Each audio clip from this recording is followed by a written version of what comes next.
I saw the alien maid crying. When she told me why, I couldn't speak.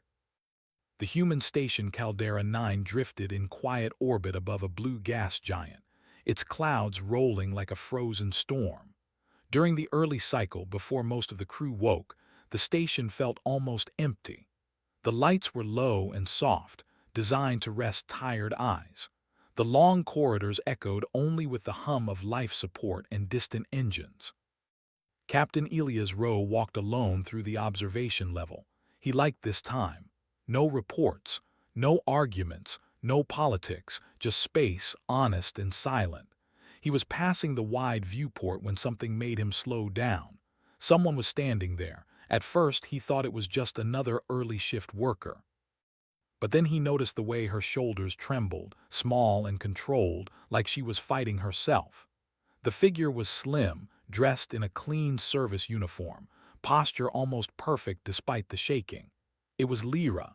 She was the Virean maid assigned to his sector. She cleaned, organized, and repaired small systems with quiet skill. She always bowed, always spoke politely, always followed every rule exactly as written. Elias had never once heard emotion in her voice. Now faint light shimmered near her eyes. She was crying. Elias stopped completely. Vireans did not cry. At least that was what every manual said. Their species was known for emotional discipline. They were taught from birth to control fear, pain, and sadness. That was why they were trusted as servants and assistants across the galaxy. Calm beings made good workers. Seeing Lyra like this felt wrong, like seeing space itself bend. One glowing tear slipped free and vanished before it reached her chin. "Lyra," Elias said gently. Her body reacted instantly. She turned, dropped to one knee, and bowed her head low, hands flat on the floor. "Forgive me, Captain Rowe," she said quickly. "I experienced a momentary failure. It will not happen again."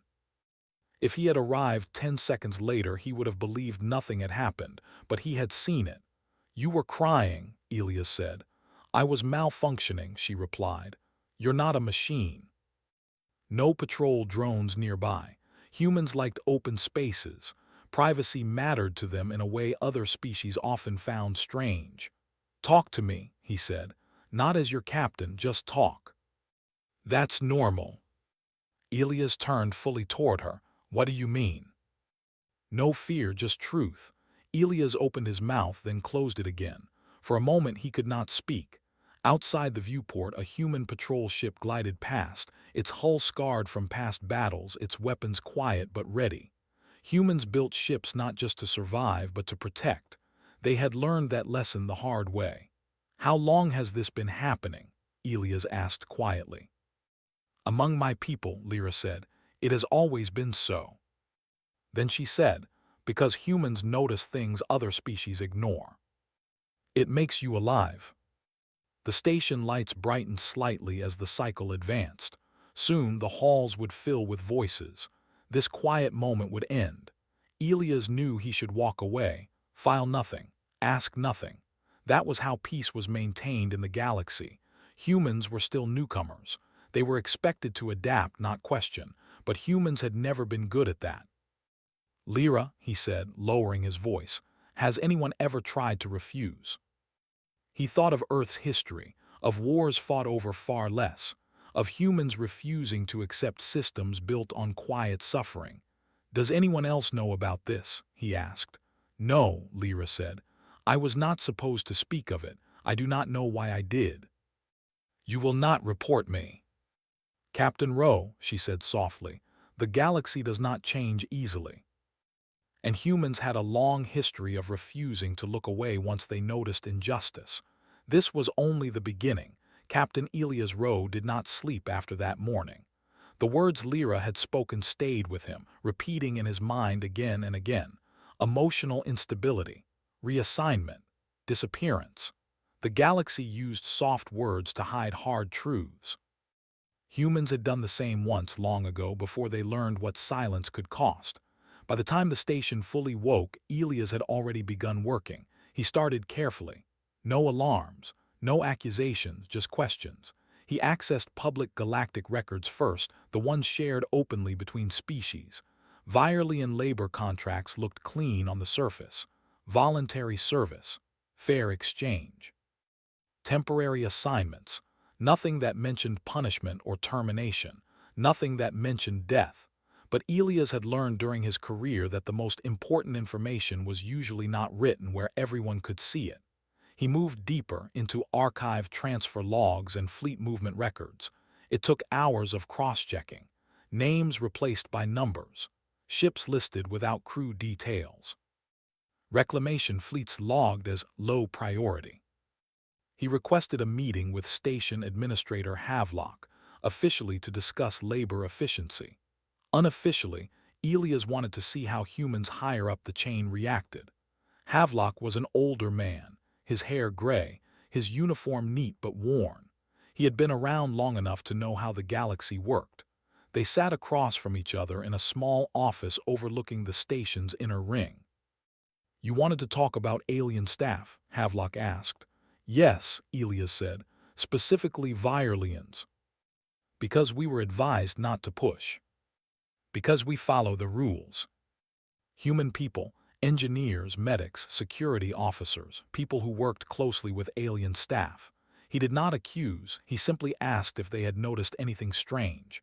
They had missing workers, sudden transfers, Violins who followed rules perfectly but looked empty. And now that Elias named the pattern, others saw it too. Humans talked. They always did. Within 2 cycles, questions began spreading beyond Caldera 9. Lyra noticed the change before anyone told her. Humans looked at her differently, not with ownership, with concern, with curiosity. Some smiled at her. Others asked if she needed help. That alone felt dangerous. She approached Elias during a quiet maintenance window. "You are creating disturbance," she said. "That was the idea," he replied. "This could place you at risk," she said. Elias smiled faintly. "Join the line." A request from a human news network for comment on unconfirmed reports of alien labor mistreatment. A council representative contacted the station, expressing concern about misinformation and cultural misunderstandings. They requested Elias cease independent investigation. He refused. The second warning was less polite: funding audits, inspection threats, subtle pressure applied through diplomatic channels. Humans responded in a way the council did not expect. They released data.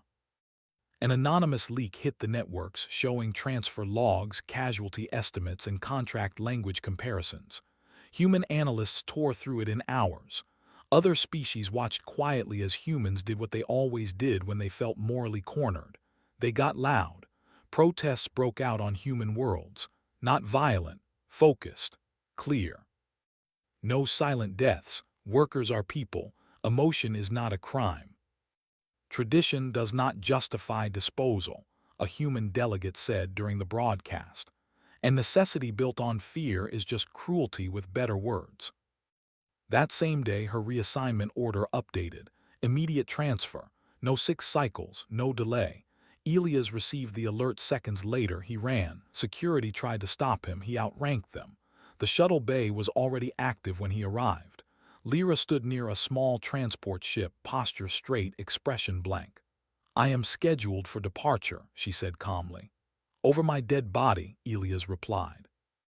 "That outcome is statistically unlikely," she said. "Yours, not mine." Minutes later, a council transmission came through, furious and sharp. Elias stood his ground. "You want her," he said into the channel. "You come take her in front of everyone." Lyra looked at Elias, eyes wide. "You defied them," she whispered. He nodded. "Humans do that." Elias knew that from the moment the council said the word review. Council observers arrived under the excuse of cultural monitoring. They watched corridors, work shifts, even break rooms. Their presence was polite but heavy, like a hand resting too close to a weapon. Lyra stayed under human protection, officially listed as temporary station staff. Unofficially, she was a symbol, the first crack in a system that had never expected resistance. She struggled with that. Humans treated her kindly, but kindness itself felt dangerous to her training. Every smile made her tense. Every offer of help felt like a test she did not know how to pass. Elias noticed. "You don't owe anyone perfection," he told her during a quiet moment in the observation gallery. "That belief is difficult to remove," Lyra replied. "Humans are good at removing bad beliefs," he said. "We've had practice." Examples spread. "That is your interpretation," another voice said. "It's my evidence," Elias answered, "and it's public now." The council representatives shifted uncomfortably. This was not how things were done. Problems were meant to stay quiet. "You risk destabilizing long-standing agreements," the lead counselor said. "Those agreements were built on fear," Elias replied. "Humans don't respect that kind of foundation." That doubt terrified the council more than anger ever could. The tribunal ended without a verdict. Another delay, another review. "No." Teachers, caregivers, they asked to see Lyra. She froze when she saw them. Her breathing slowed, training fighting instinct. "They will take me," she whispered. Elias shook his head. "Not without consent." "But you have also shown us something we denied." Choice was not a word Violins used often. Lyra's hands shook. "If I accept, I cannot return." The council reacted immediately. Sanctions were threatened, trade slowed, diplomatic messages grew sharp. Humans responded in a way no one expected. They adapted. Human engineers replaced alien supply chains within weeks. Human trade networks expanded aggressively. Old colonies were reactivated. New alliances formed with species who had also suffered quietly. Humans did not isolate. They connected, and they invited others to do the same. The council's power weakened as its silence was broken. On Caldera 9, Lyra began training, not as a servant but as a cultural liaison. Humans wanted her voice, not her obedience. She struggled at first. Speaking openly felt like stepping into open space without a tether, but humans stood close, steady. "You don't have to be brave," Elias told her before her first public address. "Just be honest." They ordered Lyra's detainment under emergency authority. Human ships moved faster. Caldera 9 locked down. Human fleets positioned themselves not aggressively but clearly. The message was simple: she is not alone. The standoff lasted hours, then days. Finally, the council withdrew the order, not out of kindness, out of caution. They had underestimated humans. They had thought humans would protest, shout, then move on. They did not understand that humans treated injustice like a puzzle that refused to leave their mind until solved. Lyra stood beside Elias at the viewport as the council ships retreated.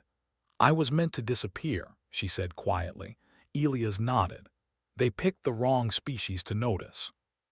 The galaxy was still dangerous, still unfair, but something had shifted permanently. Because one alien maid cried, and humanity answered. And now the council was learning a truth humans had learned long ago. Once humans decide something is wrong, they do not stop. They adapt.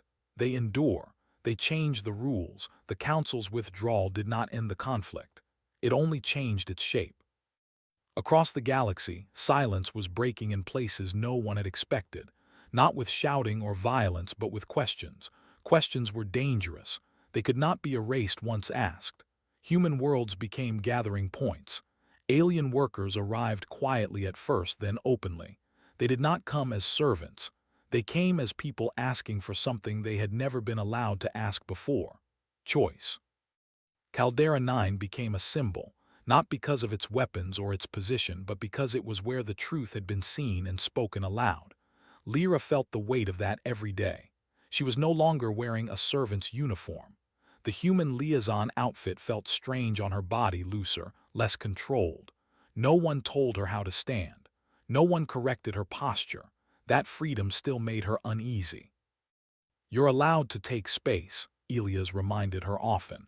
Taking space felt like a skill she had never learned. The council attempted one final strategy. If they could not punish humans openly, they would try to divide them quietly. Messages spread claiming humans were destabilizers, that their emotions made them dangerous, that their values would tear the galaxy apart. Humans listened. Then they checked the facts. Human historians pulled records. Human psychologists explained emotion not as weakness but as information. Human engineers demonstrated how systems built on fear always failed under pressure. Other species watched closely. Some resisted, others leaned in. The first non-human world formally rejected council labor protocols only 3 weeks later. Then another. Then another, not rebellion, revision. The council called an emergency summit demanding human attendance in person.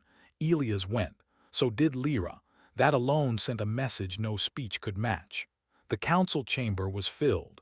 Representatives sat rigid, watching as a former servant walked beside a human captain as an equal. "You have forced instability," the lead counselor said. "No," Elias replied calmly. "We revealed it." The council offered compromise, reforms, gradual changes, quiet adjustments. Humans refused. "Quiet is how this survived," Elias said. "We don't do quiet when people are being erased." Human trade routes expanded into networks of shared protection and shared voice. No single species ruled them. That too was new. Months passed. Lyra adapted slowly. Some days were harder than others. There were moments when she caught herself standing too still, speaking too carefully. Humans noticed. They did not correct her. They waited. She began teaching Virean children who had come with their families. She taught them language, history, and something even more important. "How do you know what you feel?" one child asked. Lyra thought carefully. "You listen," she said, "even when it's uncomfortable." One evening, long after the crisis had faded into history, Elias and Lyra stood together at the same observation window where it had all begun. The gas giant below glowed softly.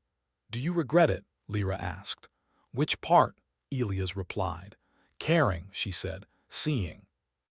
Lyra considered that. Humans are strange.